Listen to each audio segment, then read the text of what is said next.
The storm didn't just hide the sky, it hunted everything that tried to live under it. And in the middle of that screaming black wind, a royal alien mother stepped out of the shadows, held 3 glowing cubs to her chest, and made a promise no sane person would accept. "Feed them," she said, voice shaking but eyes unbroken, "and I will belong to you forever." The human engineer staring back at her had 2 ration packs left, 1 cracked visor, and a rule he'd lived by for years: never get attached. The planet that didn't forgive. On the ice world of Curry's V, winter lasted years at a time. Metallic dust storms crawled across the surface like living fog, grinding rock into powder and drowning radio signals in static. The sun was a rumor. The stars were a memory. Most people who came to Curry's V came to take something: crystals, rare metals, old wrecks, then leave. Jalen Rowe had come to survive.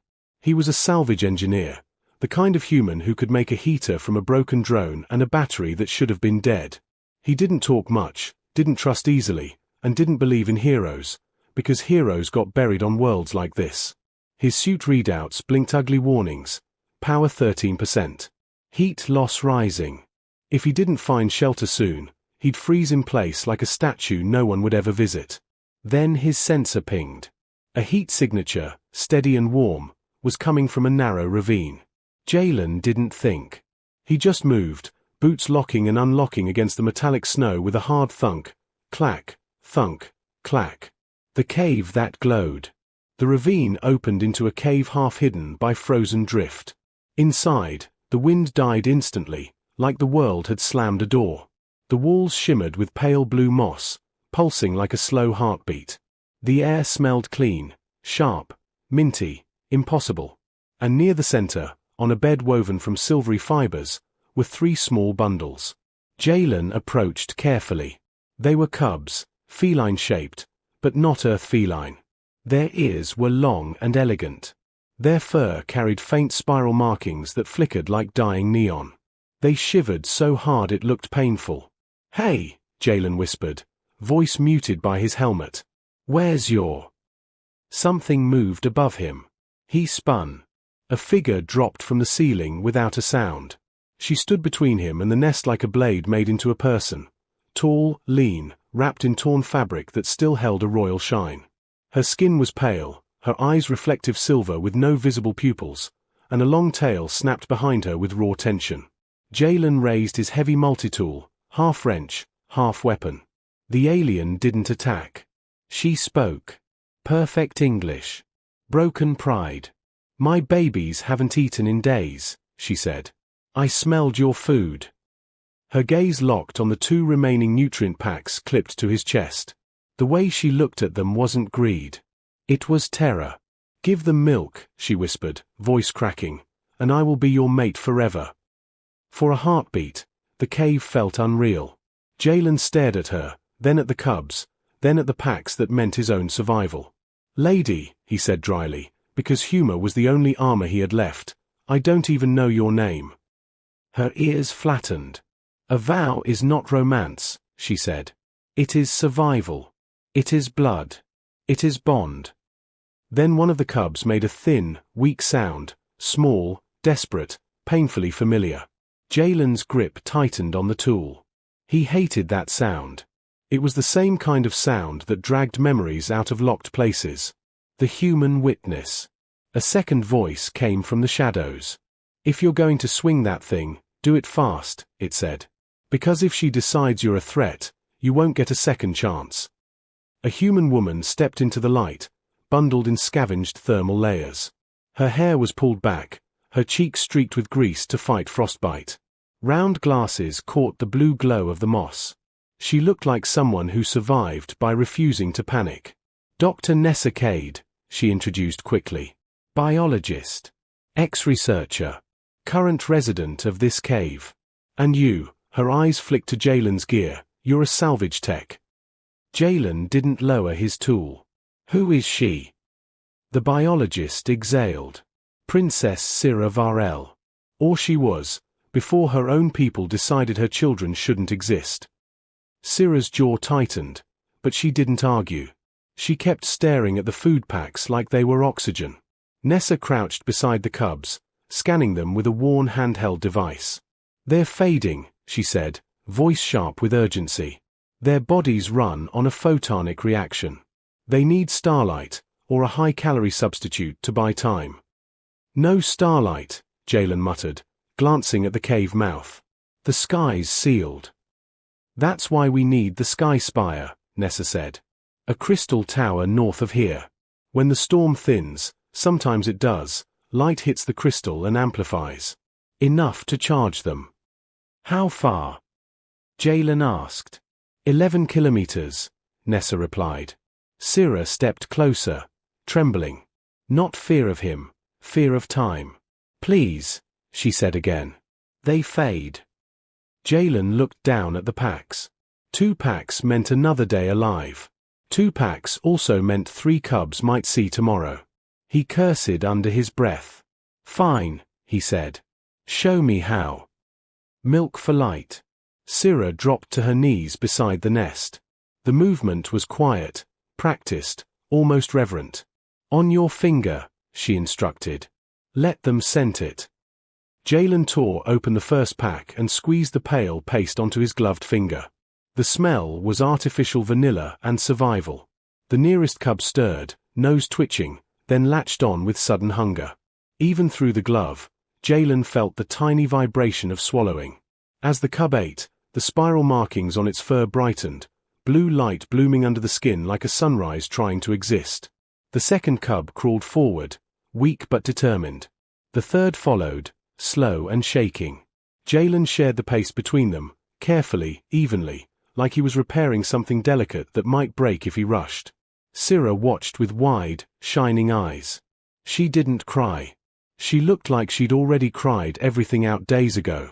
When the pack ran empty, the cubs glowed stronger. Still fragile, but alive. Jalen's chest tightened in a way he didn't like. He stood up too fast, as if standing could shake the feeling loose. That's it, he said. 1 pack. Don't get ideas. Syrah rose slowly. The vow stands, she said. Absolutely not, Jalen replied. Nessa sighed like she'd seen this kind of stubbornness before. In her culture, it's not a wedding, she explained. It's a life debt bond. You become significant. To her. To them. Great, Jalen muttered. I'm significant. Then Nessa's scanner beeped. Her expression changed. Movement, she said. Seismic vibration. Multiple signatures. Syrah's ears snapped toward the cave entrance. Her tail went rigid. The Pure Line Tribunal, she whispered. Hunters. Jalen's mouth went dry. He'd heard rumors in outpost bars, a zealot faction that didn't just kill, but erased. No records. No remains. Just clean silence. How close? Jalen asked. Close enough to smell us soon, Nessa answered. Syrah pulled the cubs into a sling against her chest, covering their glow under her torn cloak. Her voice came out steady, but it was the steadiness of someone standing at the edge of a cliff. We go to the sky spire, she said. Or my children die. Jalen checked his suit. Power 12%. He looked south, where safety was. Then he looked at the cubs, 3 tiny lights refusing to go out. His feet didn't turn south. All right, he said, voice hard, like he was arguing with himself. We move. Fast. No bonding talk. No forever talk. Syrah nodded once. Clear. Nessa strapped her bag tight. If we're doing this, she said, we do it human style. Jalen glanced at her. What does that mean? Nessa's grin was thin and tired. It means when the universe stacks the odds against you, you stack something back. They stepped into the storm. And behind them, in the grey distance, 6 black shapes glided over the snow without leaving footprints, silent as judgment. The first rule of survival. Humans had an old saying, if you can't outgun it, outthink it. On Cari's V, that wasn't a clever line. It was a law. Jalen led the climb into the wind, keeping Syrah and Nessa tucked behind rock ridges whenever the storm thinned. The cubs stayed quiet under Syrah's cloak, but every now and then, a faint glow pulsed through the fabric like a heartbeat trying to be seen. Jalen didn't like it. Not because it was strange, because it was beautiful, and beauty could get you killed. The drone with a bad attitude. A panel on Jalen's pack hissed open, and a small drone floated out, round, armored, with a single amber lens. Booting up, it chirped. Hello, Jalen Rowe. Your survival chances today remain disappointing. Jalen scowled. Pip. Scan our back trail. The drone rotated and dipped into the dust. Scanning. By the way, your stress hormones are elevated.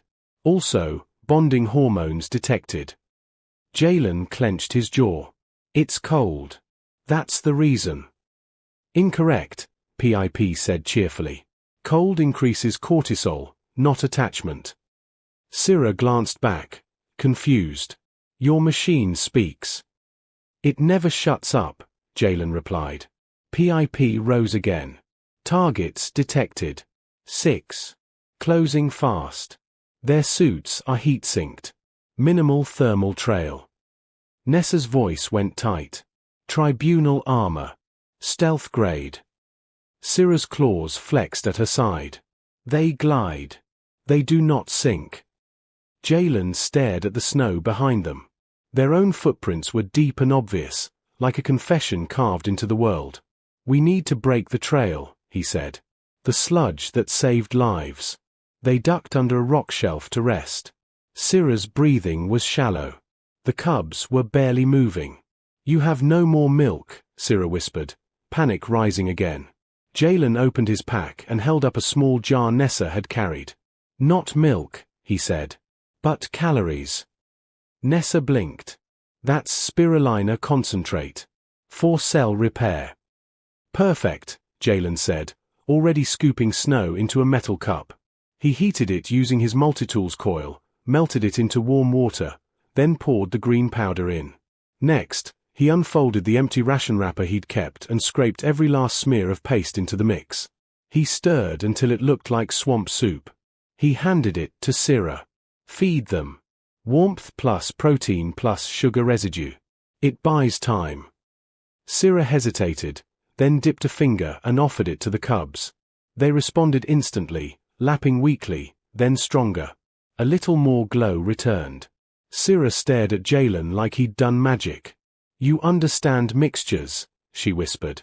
I understand fuel lines, Jalen said, turning away. Because if he looked at her gratitude too long, he might start believing he belonged here. The breadcrumb trap. PIP dipped lower. Targets closing. 2 kilometers. Jalen pulled a damaged salvage battery from his pack, a heavy rectangle with cracked casing and a dangerous charge still trapped inside. Nessa frowned. That's unstable. Jalen grinned without humor. That's the point. He buried the battery under their deepest footprints, jammed his tool into the terminal, and set it to overload. It'll vent heat in 10 minutes, he said. A big thermal bloom. If they're tracking body heat, they'll see a bonfire right on our trail. Syrah's ears lifted slightly. Primitive trick. Primitive works, Jalen answered. Move. They climbed into a rocky scree field where footprints vanished into broken stone. The storm howled louder, throwing grit like needles. 10 minutes later, the battery erupted, not fire, but a violent plume of superheated steam and ozone. The white cloud swallowed the valley. PIP whistled. Nice. Their sensors will hate that. Jalen didn't relax. It buys minutes, not safety. The tribunal appears. Through thinning dust, he finally saw them. 6 tall figures in matte black armor that drank light. Long rifles in their hands, shaped like harpoons designed to punch through shields. They didn't walk. They glided, hovering an inch above the snow with magnetic repulsion boots, leaving nothing behind. The leader paused near the steaming trap and turned his helmet slowly, as if listening to the air. Even at this distance, Jalen felt the weight of attention. Nessa whispered, "That's a hunter captain. They're best." Syrah's voice came out bitter. "They call themselves pure." Jalen watched the hunter raise a hand. The other tribunal members shifted smoothly, fanning out like a net closing. "They'll guess we turned into rock," Jalen said. We need something better than guessing. Syrah suddenly lifted her hand. Her skin shimmered, prismatic silver gathering in her palm. Jalen grabbed her wrist. You're drained. Don't burn yourself out. I can bend sight, she hissed. Not long. But enough. She pulled free and slashed her hand through the air. The space behind them warped. A false ridge shimmered into existence, an illusion that made their real path look like solid ice. Nessa breathed out. That could make them miss their first shot. Jalen nodded. Then we make sure they don't get a second. They ran. The question that cuts. Hours later, the sky spire appeared ahead, an enormous crystal needle stabbing into the storm ceiling like it was trying to pierce the universe. It was still far. The cubs went quiet again. Jalen's suit dropped to 9%. Nessa trudged beside him, face pale. If you leave them at the base, she said, they die. You know that. Jalen snapped, I'm not leaving them. Nessa's glasses caught the blue glow. Then stop pretending you are. Jalen swallowed hard, anger turning into something else, something heavier. He looked at Syrah. Why would your people do this? Why hunt children? Syrah's eyes flashed silver with pain. Because my mate was not chosen. Because my children carry mixed light. They fear change more than death. Jalen stared at the tower. Then at the sky, still sealed. Okay, he murmured. Then we don't just run. Nessa glanced at him. What are you thinking? Jalen's voice went calm, the way it did when he was about to fix something impossible. I'm thinking humans don't win by being stronger. He tightened his grip on his tool. We win by being smarter. The spire's cold truth. At the base of the sky spire, the world felt wrong. The crystal needle rose hundreds of meters, its surface covered in frozen facets that caught stray light and threw it back as dull grey shimmer. The air hummed with a low vibration, like the tower was alive and breathing. Nessa touched the crystal and flinched. It's a natural amplifier, she said. But it needs a trigger, an activation pattern. Syrah's ears flattened. My people used this for ceremonies. Jalen checked his wrist readout. Suit power, 7%. Great, he muttered. The tower eats electricity and I'm basically a dying flashlight. PIP hovered closer. Correction, you are a dying flashlight with poor attitude. Jalen ignored it. His eyes tracked the slope around them. The rock field was open. No caves. No cover. If the tribunal arrived here, they'd be trapped. Human engineering. Alien light. Syrah lowered herself beside the cubs and opened her cloak. The three small bodies glowed faintly, but the light flickered like weak candles. The sky break will come soon, Nessa said, scanning atmospheric patterns. If we miss it, there won't be another chance for weeks. Jalen looked at the tower again, then at the junk in his pack. A broken charge coil. A cracked stabilizer fin. 2 meters of conductive cable. The dead battery shell. A small heat sink plate. A drone with a power cell at 38%. He smiled grimly. PIP, he said, how much power can you spare without dropping? PIP hesitated. That depends how much you enjoy not dying. Answer the question. 20% transfer, short burst, PIP admitted. If you promise not to blame me. Jalen pulled the drone closer and popped the casing open with his multitool. Nessa leaned in. What are you building? A liar, Jalen said. A fake signal. Syrah blinked. A fake light. A fake command, Jalen corrected. He wired the coil to the drone cell, then linked it to the salvage battery shell, turning the empty casing into a resonator. He wrapped cable around the heat sink plate, forming a crude induction loop. Nessa's eyes widened. You're trying to mimic their activation pattern. Jalen nodded. If the tower needs a trigger, we make one. Syrah stared, half fascinated, half fearful. This is forbidden craft. Jalen shrugged. Humans are great at forbidden craft. The hunters arrive. PIP rose suddenly. Targets within visual range. 1 kilometer. Jalen's head snapped up. Across the slope, black shapes glided into view, silent, steady, inevitable. 6 tribunal hunters. Rifles up. Their leader raised one hand. And the world seemed to hold its breath. Nessa whispered, "They're not rushing. They are confident." Syrah hugged the cubs tighter. Her voice was quiet. "They will kill me first." Jalen stood between her and the hunters. "Then they'll have to work for it." The tribunal leader's voice crackled through external speakers. Cold, amplified, in perfect trade language. "Princess Syrah Varel. By decree of the Pureline Tribunal, your offspring are declared corrupt." Syrah lifted her chin. "They are alive." "They are error," the leader replied. "Surrender. Receive clean death." Jalen snorted. "Clean death. That's cute." The leader's helmet turned slightly toward him. "Human. Step aside. This is not your species matter." Jalen raised his multitool like a badge. "Everything becomes my matter when someone tries to murder children in front of me." The first shot. The tribunal didn't argue. A rifle lifted. A thin line of energy screamed toward Jalen, fast enough to kill before fear could happen. Jalen triggered his tool. The induction loop flared. The shot curved, just slightly, like it hit a wall made of invisible force. Nessa gasped. "You made a field." Jalen's teeth clenched. Not a shield. A magnetic shove. Enough to bend the aim. He didn't have power for long. The tribunal fired again. Jalen stepped sideways, dragging the field with him like a curtain of force. A shot struck rock and detonated into a burst of ice shrapnel. PIP yelped. "I dislike this plan."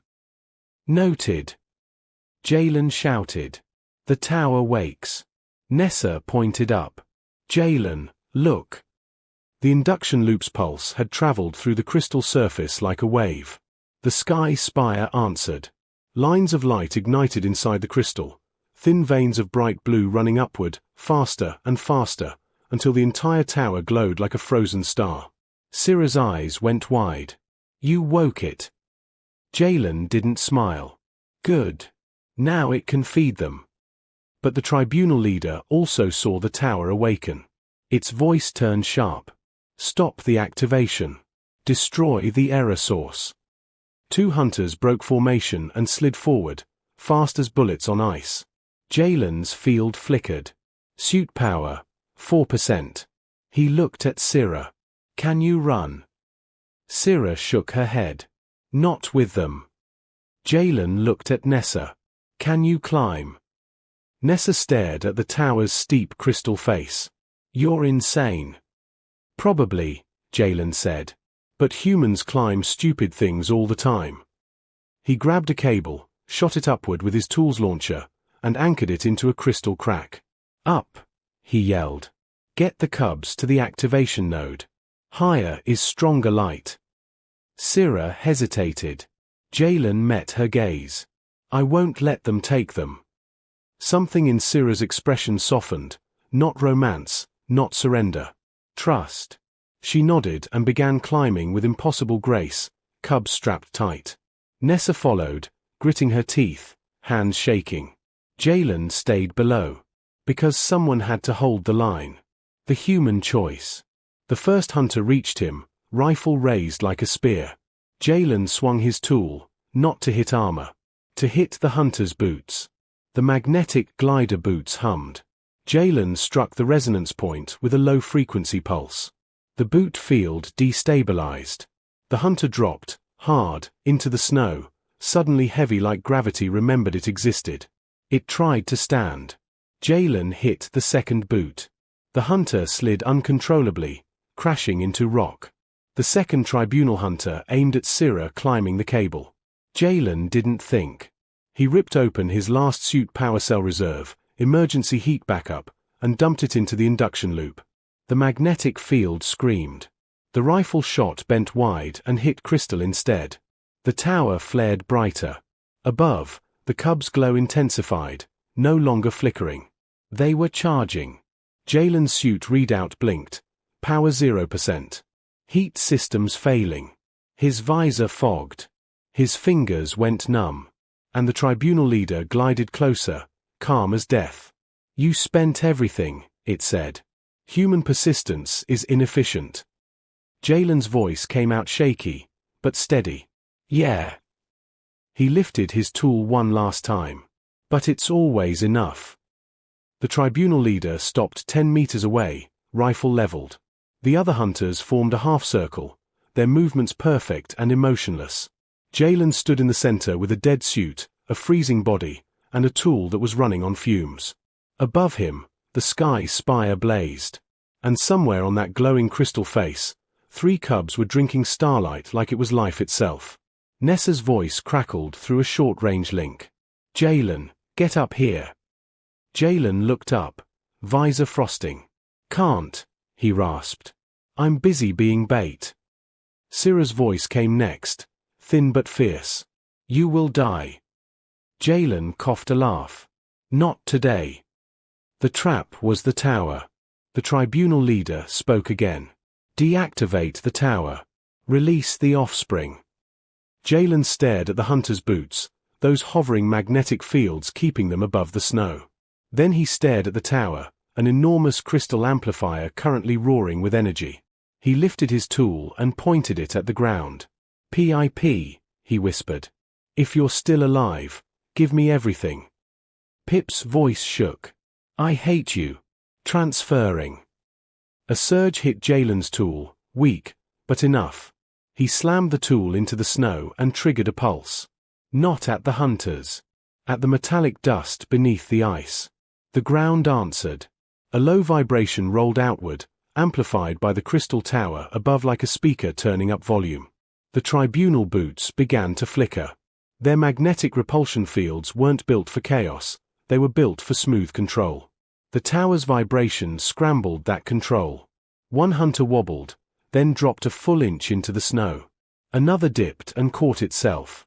The leader's helmet snapped down, analyzing. Jalen grinned with frozen lips. Yeah, that's right. He hit the pulse again, harder. The spire amplified it.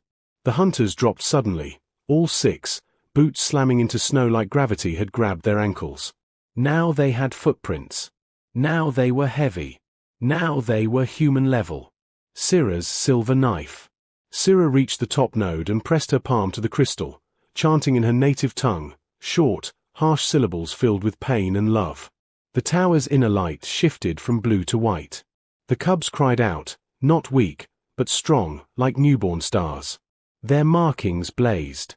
Syrah's eyes filled with tears she refused to release. They live, she whispered.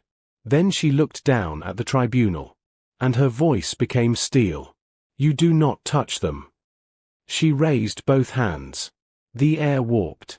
Not illusion this time. A focused beam of refracted light snapped down the tower face, like a blade made from starlight. It struck the leader's rifle and sliced it in half. The leader stepped back for the first time. Humans weren't the only ones who could be clever. The human broadcast. Nessa shouted, Jalen, what now? Jalen's fingers were almost useless, but he forced them to work. He popped open the tribunal leader's fallen rifle casing, ripped out its comm core, and wired it into Pip's transmitter. What are you doing? Nessa yelled. Changing the rules, Jalen rasped. He boosted the signal and forced it into open band. Then he spoke into the comm, voice hoarse but clear.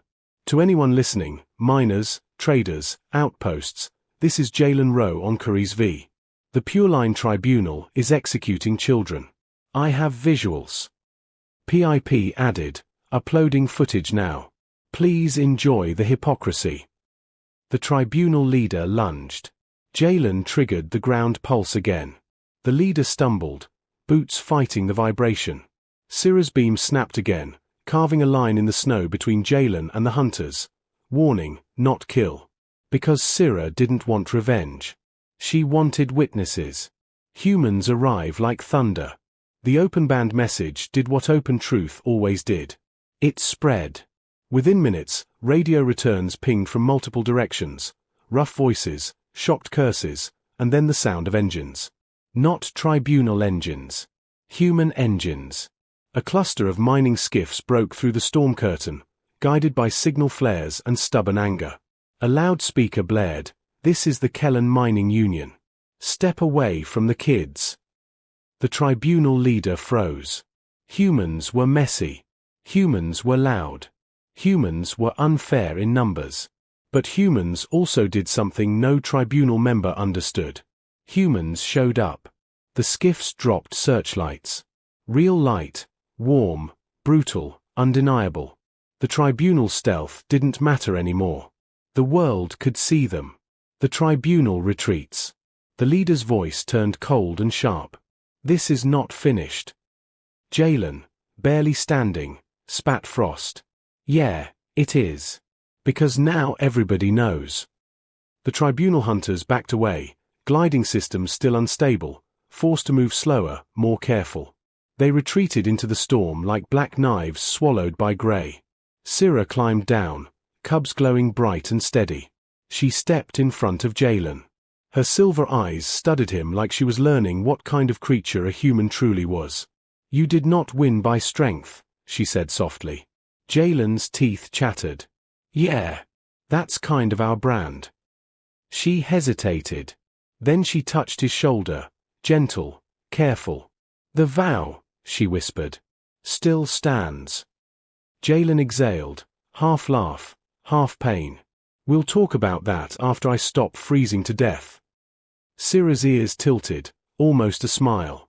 "Agreed," she said. And for the first time since the storm began, the future felt real. A different kind of bond. In the days that followed, the story spread beyond Cariz V. A feral princess, hunted for loving the wrong mate. 3 cubs that carried mixed light.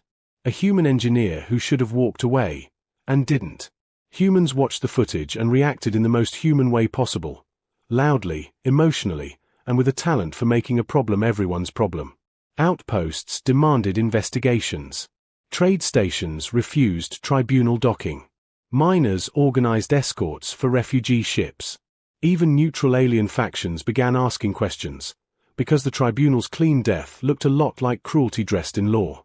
Syrah and her cubs became more than survivors. They became proof that the tribunal could be challenged. The cub who chose a human. Jalen recovered in a cramped mining shelter, wrapped in heated blankets while PIP complained about reckless hero habits.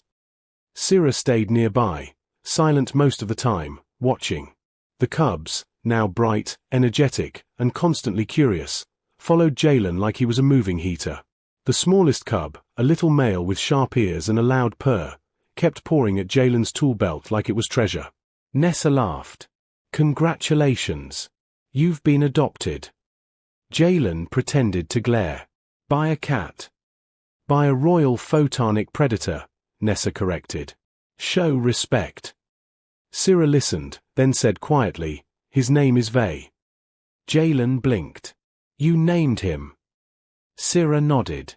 "It means small flame that refuses to die." Jalen looked at the cub and felt something shift in his chest, something warm and terrifying. He cleared his throat. "Good name." Humans build what aliens fear. The Sky Spire event changed more than politics.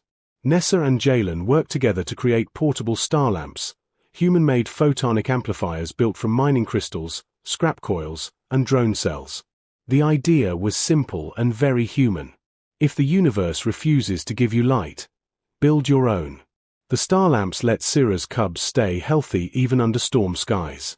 And once humans proved the tech worked, other mixed-blood Illa families, hidden, afraid, began emerging. The tribunal's greatest weapon had always been fear. Humans didn't remove fear. They replaced it with tools.